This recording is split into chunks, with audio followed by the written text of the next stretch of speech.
Bonjour les petits loups, j'espère que vous allez bien.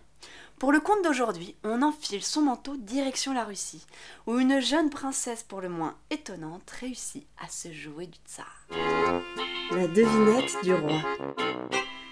Il était une fois deux rois qui se faisaient la guerre l'un à l'autre depuis longtemps. Un jour, l'un des deux réussit à faire l'autre prisonnier. Le roi vainqueur savourait son triomphe quand on vint lui annoncer que la fille de son prisonnier demandait à lui parler. Pensant qu'elle venait implorer la grâce de son père, il accepta de la recevoir. Le roi était bien décidé à ne pas se laisser attendrir, mais lorsqu'il la vit, jeune, belle et si triste, il sentit son cœur s'ouvrir. La jeune fille le salua humblement et lui dit « Roi, tu penses que tu es le plus fort parce que mon père est ton prisonnier. Tu crois que ton pays va pouvoir dominer le mien et lui prendre ses richesses. Mais mon peuple ne se laissera pas faire, et la guerre va continuer encore longtemps. Pour arrêter le malheur de nos peuples, je te propose de discuter de la paix. » Le roi fut stupéfait et pensa « Quel grand !» Il s'attendait à des larmes, à des supplications, mais pas à un discours politique. Mi-vexé, mi-admiratif devant l'audace de la princesse, il hésita un moment, puis il lui dit « Nos peuples sont ennemis depuis si longtemps qu'il me semble impossible de les unir par la paix. Ce serait comme vouloir unir le soleil et la pluie, le jour et la nuit. Mais puisque tu te crois si habile, reviens me voir demain. Tu ne devras être ni à pied, ni à cheval.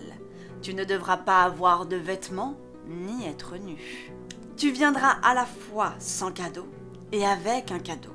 Et alors, nous parlerons de la paix. » La princesse salua le roi et partit. Le roi, dépité, se dit qu'il n'allait pas la revoir de sitôt, ce qui le rendit d'ailleurs un peu triste. Pourtant, dès le lendemain, elle revint au château.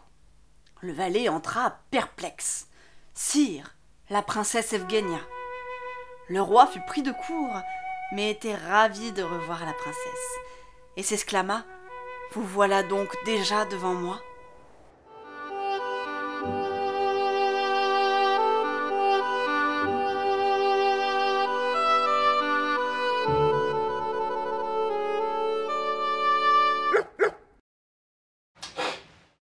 Il ne put cacher son admiration lorsqu'il vit la princesse Evgenia. Elle était à califourchon sur un gros chien. Elle n'était donc ni à pied, ni à cheval. Elle était drapée dans un filet de pêche. Elle n'avait donc pas de vêtements, mais elle n'était pas nue. Elle tenait dans ses mains un oiseau qu'elle offrit au roi en guise de présent.